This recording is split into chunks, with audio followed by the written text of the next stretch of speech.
코로나가 한창일 때 집 앞 옷가게마저 문을 닫고 그 안을 차지했던 건 마네킹들이었어요. 아침마다 지나가던 길에 마네킹이 신경 쓰이던 어느 날 출근을 하는데 덜컥하는 소리에 멈춰서 가게를 봤지만 마네킹들만 있을 뿐 잘못 들었거니 하고 지각하면 안 돼서 빨리 발걸음을 재촉했죠. 그때 저는 공무원이어서 저만 잘 살면 된다는 안일한 생각이 컸어요. 조금만 관심을 갖고 안을 들여다봤으면 그 일을 막을 수 있었을 텐데 아직도 제 자신이 창피하고 실망스러워요.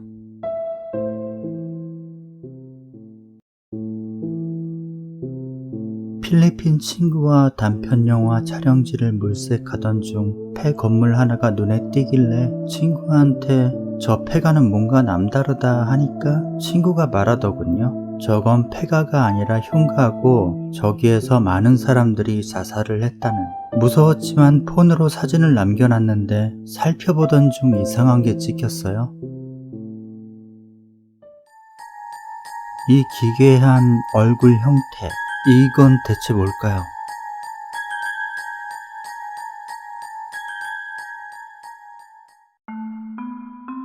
외삼촌을 발견했을 땐 이미 늦었던 거죠. 가해자는 외숙모예요. 외삼촌 돈을 갖고 튄 거예요.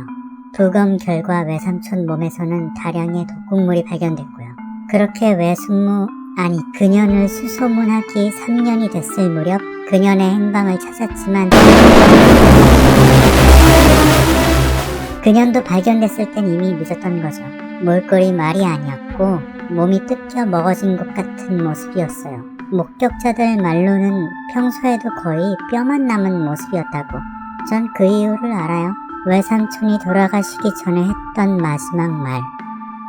잘근잘근 씹어먹어 죽일 거야.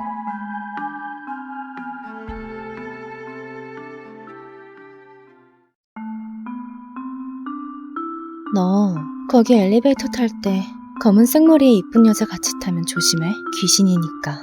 그 귀신 공사 중인 층에 내리거든? 그럼 자기 뒤 모습 보려는 남자들이 고개 내밀 때 심장 먹게 한다는 소문이 있어. 뭐? 깜깜해서 좌우에 아무것도 안 보였다고? 그 여자가 놀래켜주지도 않았다고? 당연하지. 그 여자는 좌우가 아니라 아래에서 널 쳐다보고 있었을 테니까. 특수 청소를 하면서 가장 기억에 남는 사고가 있어서 말씀드립니다.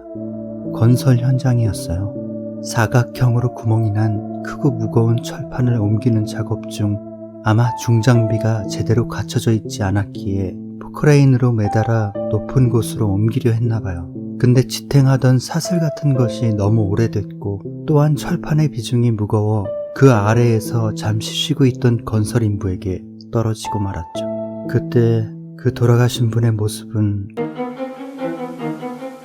이로 말할 수 없었어요.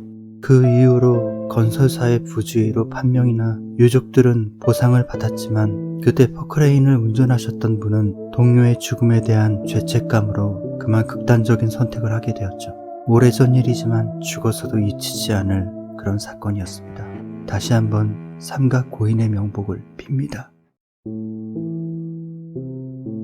꿈이었어요.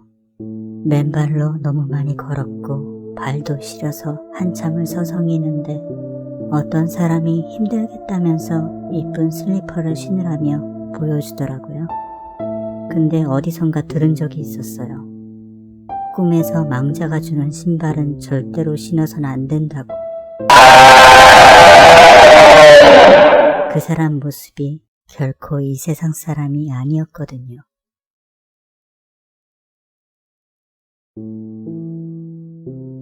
계속되는 취업 실패로 낙담하며 취해서 잠시 돌로된 벤치에 쉬고 있었는데 누군가 많이 힘들었겠다면서 어깨를 토닥여주더군요. 전 감사하다는 말을 드리려고 그분을 쳐다봤는데 동상이었던 거예요. 더군다나 그 동상은 차렷 자세였고 또한 주위에 사람은 한 명도 없었죠. 취해서 착각한 거라 생각하며 빨리 자리를 비웠지만 더 기가 막힌 건 원래 그곳엔 동상도 없는 그냥 돌 벤치만 떡하니 놓여 있었던 곳이었던 거예요. 가끔 지나치는데 그때 생각이 나면 무섭거든요. 그럼 그냥 취해서 헛것을 보고 느낀 거라고 생각하고 넘기곤 해요.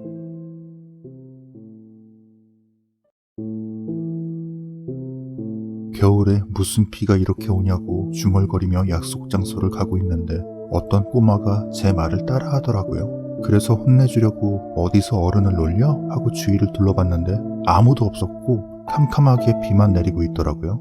왠지 오싹하고 이상한 기분에 멈춰서 둘러보다 앞을 봤을 때 저는 우산을 집어던지고 도망쳤죠. 사실 그 우산 지나가다가 주운 우산이었거든요. 그런 그 우산 안에서 여자아이가 절 보며 낄낄거리고 웃고 있더라고요. 어찌나 무섭던지. 여러분도 아무리 급한 상황이라도 아무거나 짚지 마세요. 진짜.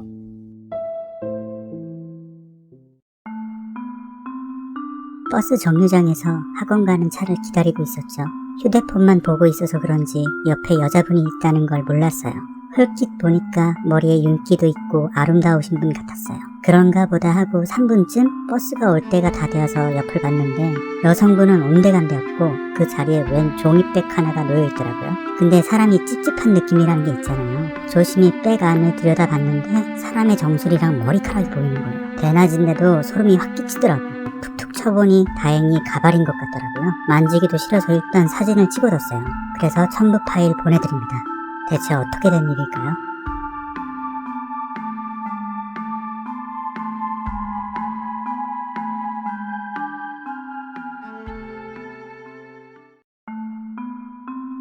새벽에 버스도 끊겨 눈에 띄는 택시를 발견하고 바로 탔죠. 근데 이미 조수석에 여성분이 앉아 있었어요. 죄송하다고 내리려는데 조수석 여성분이 어디까지 가시냐고 해서 목적지를 말씀드렸죠.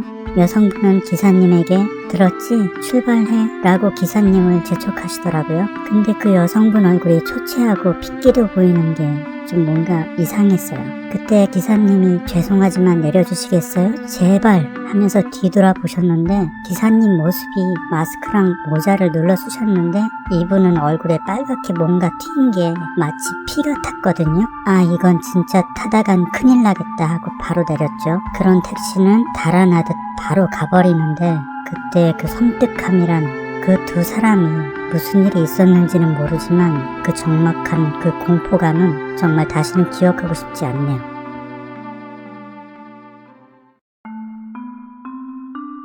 부장이 극단적인 선택을 했어요. 이유는 회사에서 여성 사원들에게 상습적으로 성추행을 했는데 저의 폭로로 징계받고 잘렸거든요. 죽음까지 바란 건 아니에요. 근데 그 후부터인가 혼자 있을 때면 자꾸 누군가의 시선이 느껴지네요. 그래서 무섭기도 해요. 저도 피해자인데 왜 이렇게 찝찝하고 불안하죠?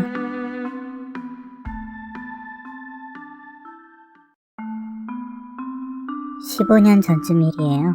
밤에 동네 상가 화장실에서 볼일을 보고 나오는데 남자 화장실 쪽에서 대충 악마가 너를 가만두지 않을 거다 이런 소리가 나서 누군지 궁금해 밖에 숨어서 기다렸죠. 그때 나온 남자. 시칼을 들고 진짜 누구를 죽일 듯하게 반대쪽으로 막 뛰어가는 거예요. 별 미친 사람이 다 있구나 하고 며칠 후 그 남자를 다시 마주하게 됐거든요. 제가 다니던 성당, 그것도 새로 오신 신부님, 바로 그 미친 사람이었던 거예요. 그때 표정과는 다르게 자상하게 미사 시간을 보내는데 진짜 신성한 곳이 저에게는 지옥 같았죠. 그 일 때문이었어요. 제가 종교를 다시는 안 믿게 된 계기가 말이에요.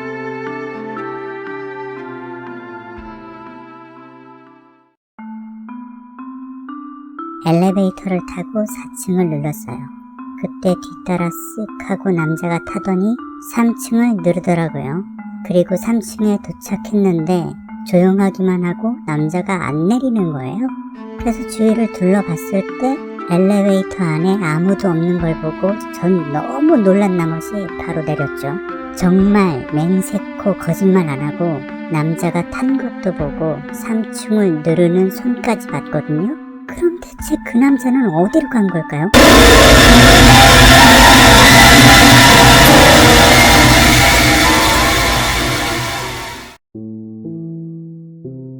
새벽 조깅을 하고 있었죠.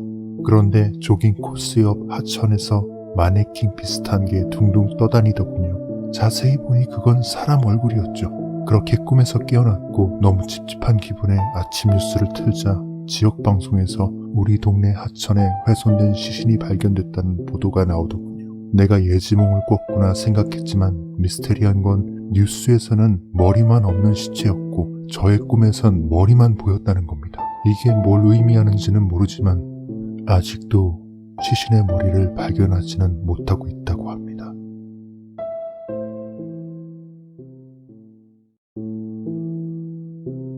밤사이 누군가 고양이 밥에 독국물을 넣어 고양이들이 죽임을 당해 그 몹쓸 짓을 한 사람을 제보해달라는 글이 나무에 붙어있더군요. 그때 어젯밤 문득 고양이 밥을 주던 사람과 마주쳤던 기억이 났어요. 어두워서 잘은 못 봤지만 특이점이 있었어요. 저와 마주치자 들킨 것처럼 오른쪽 벽에 바짝 기대서 제가 가기만을 기다리며 저를 노려보는 모습. 마치 지금 제가 사는 동 공동 현관문 앞에서 친구가 언제 내려오냐며 혼잣말을 하는 저 검은 옷을 입은 여자아이처럼요.